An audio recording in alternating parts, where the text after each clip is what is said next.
Welcome to Chapter 11, Bureaucracy. In the midst of interest groups and parties, citizen and elite ideologies, political cultures and diversity, and governors, legislatures, and courts stand the linchpins of governance, federal agencies, and the administrators who implement policy. Indeed, without the administrative organizations of government, policies could not be readily implemented. Bureaucratic organization is indispensable to public administration. Legislatures enact public policies through vague laws, relying on a variety of state and local agencies to deal with the specifics, such as operationally defining key components of the policies and putting the policies into effect. Remember, bureaucracies are created to implement policies passed by legislative bodies, but in reality they do engage in policymaking as they interpret how to implement these laws. The vaguer the law, the more room for interpretation. As we go through Chapter 11, keep in mind that bureaucracy refers to the departments, agencies, bureaus, and offices that perform the functions of government. A bureaucrat is any non-elected official who works in a bureaucracy. These are the people who collect taxes, the IRS, NASA, the State Department, police officers, teachers, firefighters, city managers, and road maintenance crews. Bureaucracy adds to the vitality of democratic life in several ways. It sponsors forums for the exchange of ideas. It helps to facilitate understanding, it encourages collective action, and it produces ethics and a sense of community. Americans depend on government bureaucracies to accomplish the most spectacular achievements as well as the most mundane. Yet we do not often realize that public bureaucracies are essential for providing the services we use every day and rely on in emergencies. Think the Department of Health or the 911 Center. Bureaucracy refers to the thousands of separate institutions. It's not one aggregate mega institution. Without the ongoing actions of organizations like the U.S. Weather Service, your weather app wouldn't work. And without the Food and Drug Administration, you wouldn't know the calories in your granola bar. Without the ongoing work of these agencies, many of these common activities would be impossible, unreliable, or more expensive. Even though bureaucracies provide essential services that all Americans rely on, they are often disparaged by politicians and the general public alike. Although Congress, the President, and the courts may garner more attention in the American system as they make policy, the bureaucracy plays a crucial role in administering public policy on the ground. Bureaucrats carry out the normal work of government, implementing the policies that Congress and the President have passed and that the court system may have adjudicated. Both the routine and exceptional tasks require the organization, specialization, and expertise found in bureaucracies.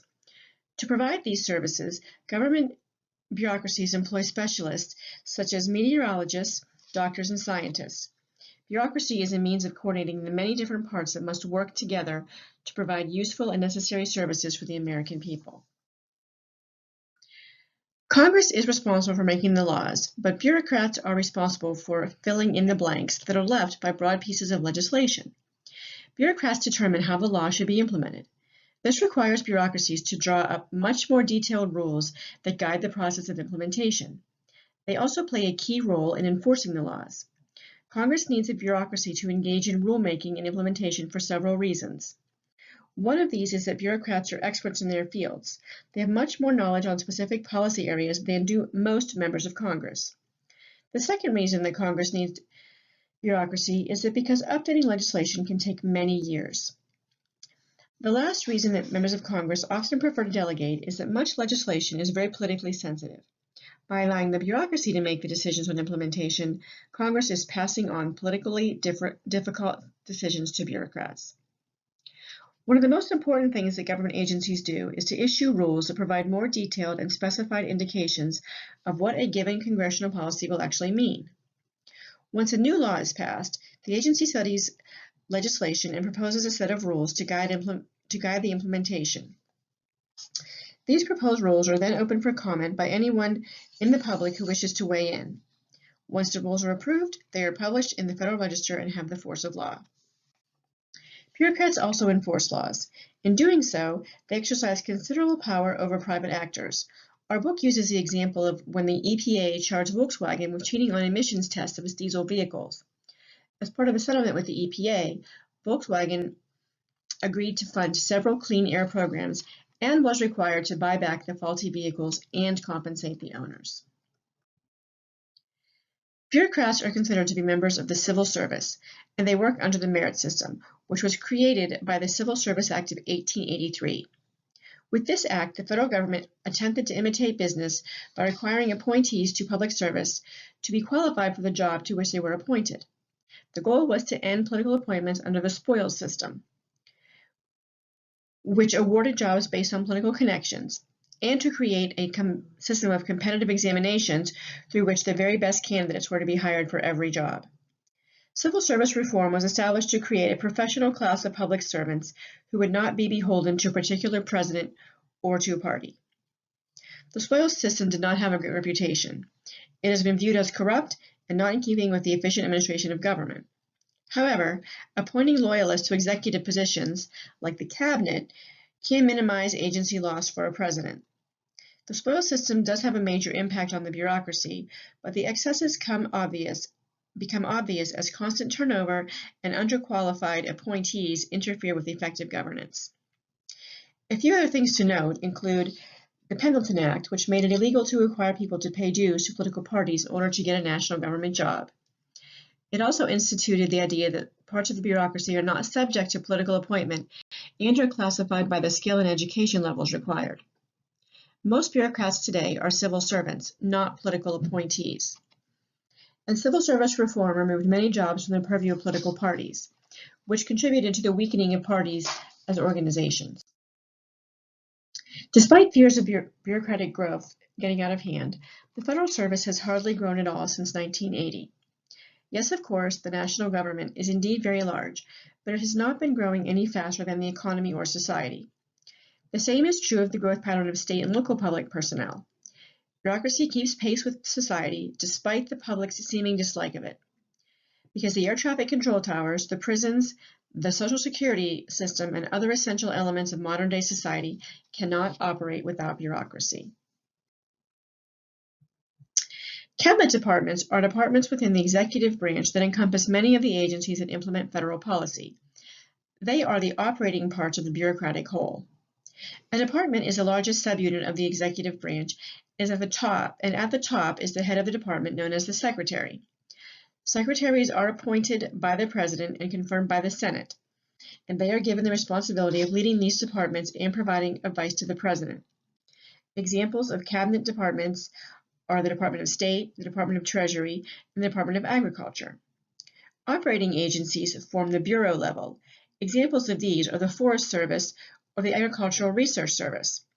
Both of these agencies are part of the U.S. Department of Agriculture, which, like I said, is a cabinet level agency.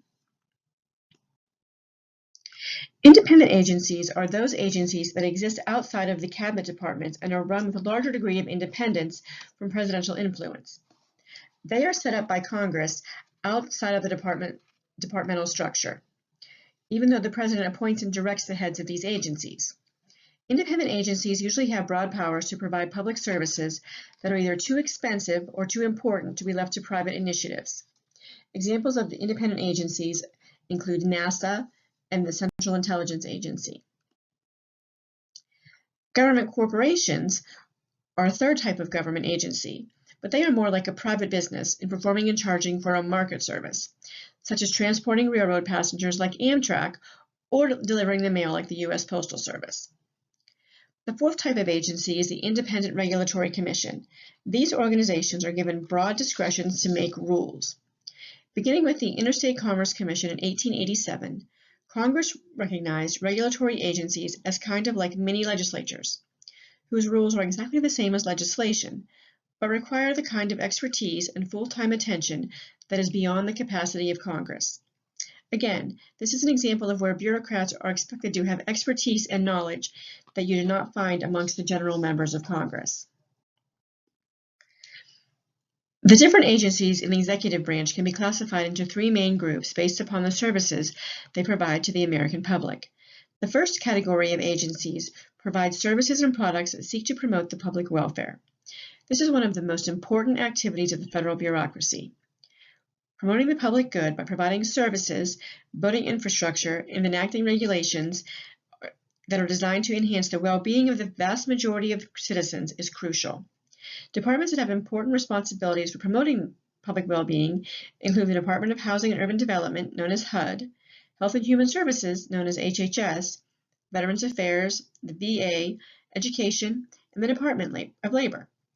Federal bureaucracies promote well-being with a diverse set of services, products, and regulations. Federal bureaucracy also promotes the public good through the watchdog activities of the regulatory agencies I mentioned.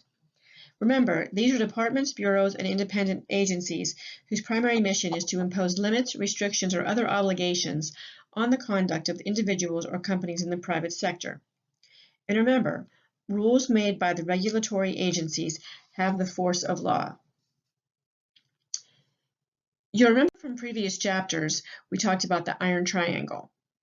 And remember, an iron triangle is how government agencies often develop close ties to the groups in society they are supposed to regulate.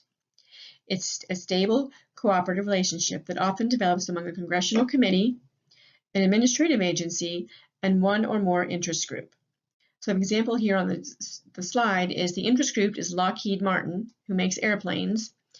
The congressional committee is the Committee on Armed Services, who buys airplanes.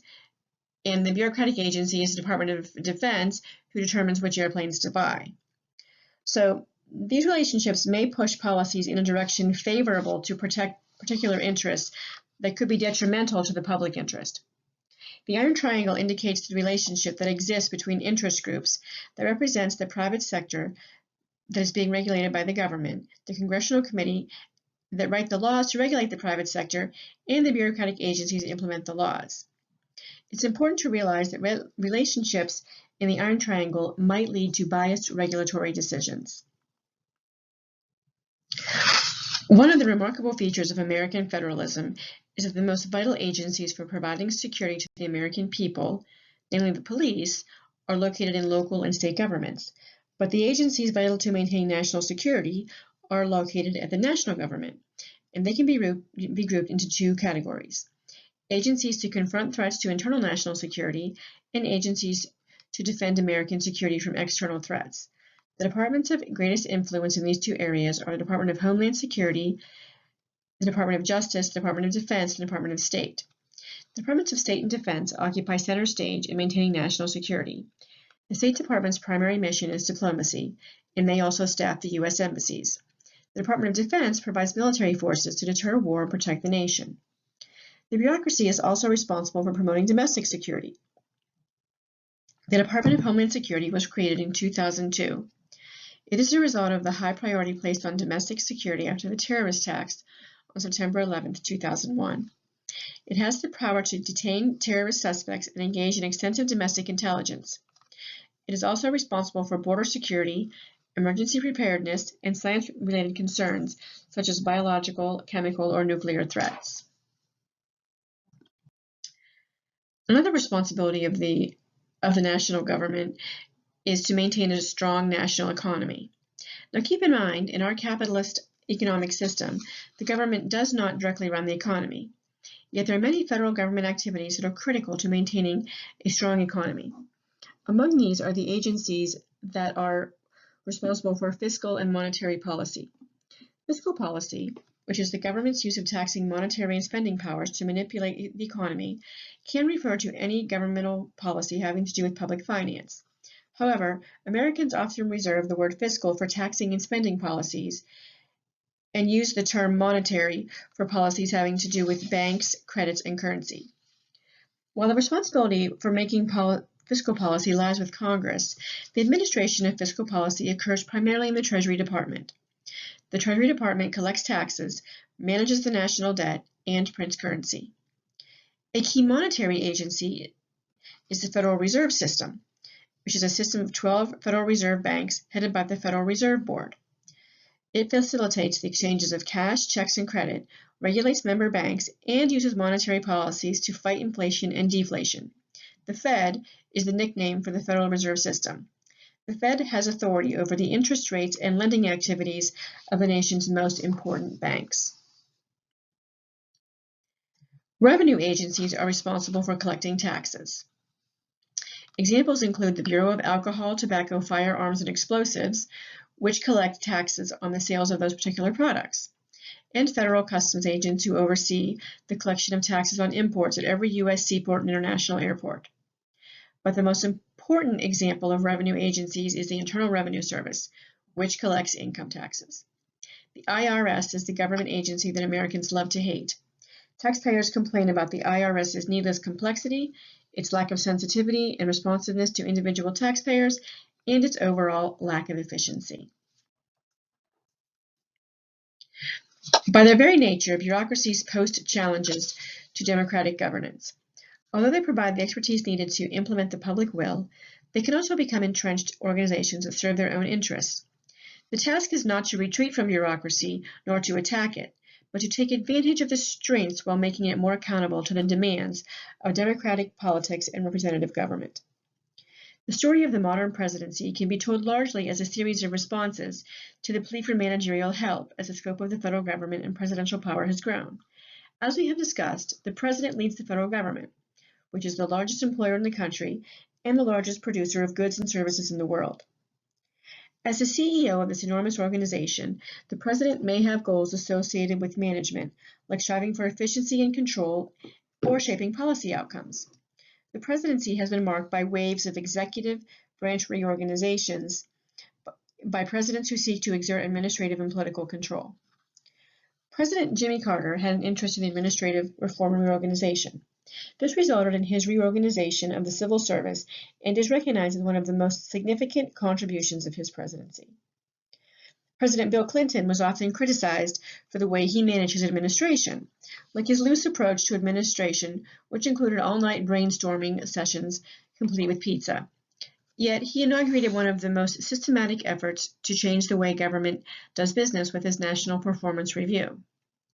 Like his predecessors, George W. Bush pursued a strategy different from those of previous presidents. He dismantled Clinton's National Performance Review and favored privatization, which we know is to transfer all or part of a program from the public to the private sector.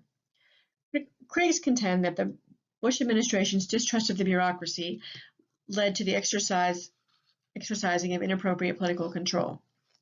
After President Obama took office, his administration sought to reinvigorate federal agencies, which reflected the Democrats' greater support for strong government institutions. Obama's approach to the managerial presidency featured a deep belief in the importance of scientific exposure. This was reflected in his appointments to key regulatory agencies such as the FDA, OSHA, and the EPA. But he had his own critics who complained about micromanagement and centralization. Another level of control over the bureaucracy is Congress. Congress passes legislation, which the bureaucracy must then implement. Such delegation derives from the constitutionally mandated rules for each branch of government. The president must faithfully execute the laws Congress passes. But because Congress cannot possibly stipulate every detail of every law, the bureaucracy must interpret legislative intent. One way that Congress can hold the bureaucracy accountable is oversight. Congressional committees and subcommittees have jurisdictions roughly parallel to one or more departments and agencies in the executive branch, and members of Congress who sit on these committees can develop expertise equal to that of the bureaucrats. The most visible indication of Congress's oversight efforts is the use of public hearings, before which bureaucrats and other witnesses are summoned to scrutinize agency budget and decisions. Fire alarm oversight relies on interest groups, the media, and citizens to inform Congress when agencies are misbehaving. And police patrol oversight occurs when Congress actively monitors agencies through routine inspections such as regular hearings. I encourage you to think about the benefits of fire alarm versus police patrol oversight. Police patrol oversight is more direct, but members of Congress likely do not have time to engage in perfect oversight. The fire alarm model is much more efficient for members. It requires less effort and oversight. In addition to fire alarm and police patrol oversight, Congress has created 3 agencies whose job is to engage in constant research for Congress on problems taking place in or confronted by the executive branch. These are the Government Accountability Office, the Congressional Research Service, and the Congressional Budget Office.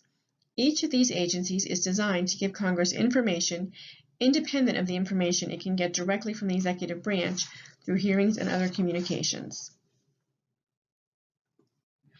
Privatization simply means that a formerly public activity is picked up under contract by a private company or companies. But these programs are still government programs because they are paid for with our tax dollars and supervised by government. Many government functions are now carried out by contractors. This allows the government to be more flexible in that they don't have to hire full-time civil service employees. Contractors are also less accountable to government bureaucrats. Contractors in Iraq, such as Blackwater, were quite controversial. Many faced criminal charges for engaging in activities that violated U.S. rules of engagement. And marketization is a government reform that emphasizes market-based principles of management that are common to the private sector. This means only providing something if it is profitable. Examples are toll roads, private prisons, and school vouchers. This slide shows some of the pros and cons of the bureaucracy. Some of the positive features of bureaucracy include graded hierarchy, formal rules, specialized tasks, written files, expertise, and technical training. Negative features include the lack of flexibility, resistance to change, oppressive control of employees, concentration of power, overemphasis on rules, and the cautious nature of not trying new ways to provide services. One other thing to keep in mind is that Republicans and Democrats see bureaucracy very differently. Republicans see bureaucracy as a convenient target for criticism because it represents taxes, regulations, and big government. Democrats see bureaucracy as representing elitism, injustice to the underprivileged, and a way to control social behavior. You can visit this website, www.usajobs.gov, if you are interested in looking for a job with the federal bureaucracy or just taking a look to see what kind of jobs are out there. The government employs accountants, financial analysts, translators, diplomats, park rangers, engineers, and scientists, just to name a few.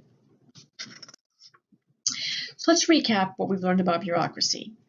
In the Democratic vision, the bureaucracy is part of a democratically elected government and therefore should respond to elected officials who have been chosen by the people. In the Progressive vision, the bureaucracy is independent of political meddling. Agencies can more easily build reputations for expertise independent of political leanings. This makes an agency more likely to be trusted to resolve collective dilemmas among social and political groups. One way that Congress can ensure accountability of the bureaucracy is by spending more time clarifying its legislative intent, which means putting more detail in legislation. Bureaucrats are more responsive to clear legislative guidelines than to anything else, and when Congress and the President are at odds about the interpretation of laws, bureaucrats can evade responsibility by playing one branch against the other. Moreover, clearer laws from Congress and clearer rules and decisions made by administration and their agencies would reduce the need for courts to review these laws and decisions, which is expensive and time-consuming. Adequate congressional oversight is also important because a bureaucracy that is out of the public eye may wind up pursuing its own interests or narrowly focused private interests rather than those of the public. Finding the right balance between bureaucratic autonomy and public scrutiny is a central task for creating an effective government. It requires both presidential and congressional vigilance to build an effective and responsive bureaucracy. Bureaucracy is a paradox. On the one hand, bureaucracy and public employees are sometimes portrayed as the problem with U.S. government at all levels, from the ponderous Department of Social Services to the annoying Department of Motor Vehicles to the County Tax Assessor's Office. Bureaucracy is often depicted as all-powerful and out of control, wasteful, and drowning in red tape. Public employees are frequently portrayed as insensitive and uncaring, yet stay in their jobs forever. Nearly everyone, from elected officials, like presidents, governors, legislators, and mayors, to bloggers, talk show commentators, and even the general public, have criticized the bureaucrats for their performance and demanded radical changes and improvements. However, contrary to public opinion, government work does not consist of pay without labor. Public employees perform some of the most unpleasant and dangerous tasks imaginable, from taking abused or threatened children from their parents to caring for the mentally ill and guarding prisoners who hurl feces at them. They expend considerable amounts of emotional labor. When governments fail to perform effectively, blame can occasionally be laid at the feet of the public employees, but more often than not, good government workers are the scapegoats for vague and poorly defined statutes and policies, failed political and corporate leadership, insufficient resources, and other factors that are beyond the control of civil servants. Despite the quantity of criticism and vitriol spewed at government agencies, departments, and workers by the media, elected officials, and others, the quality of public administration in our government has improved markedly. Of course, there's considerable variance among the jurisdictions, federal, state, and local, depending on what state you live in or what city you live in. The capacity is generally of a higher quality in affluent, highly educated, and urban environments, which means they usually have more resources to provide, state and local services in those areas. But the basics of providing services, from disposing of dead animals on the side of the road to delivering healthy human babies to issuing passports and collecting taxes, will continue to depend on government employees with high standards of expertise and professionalism. So don't blame everything on the bureaucrats, blame it on the agencies, and blame it on the legislators who wrote the vague laws that they're in charge of implementing. So if you have any questions about Chapter 11, please let me know. There's only one more chapter after this, and then it'll be the final. So let me know if you have any questions, and have a great week.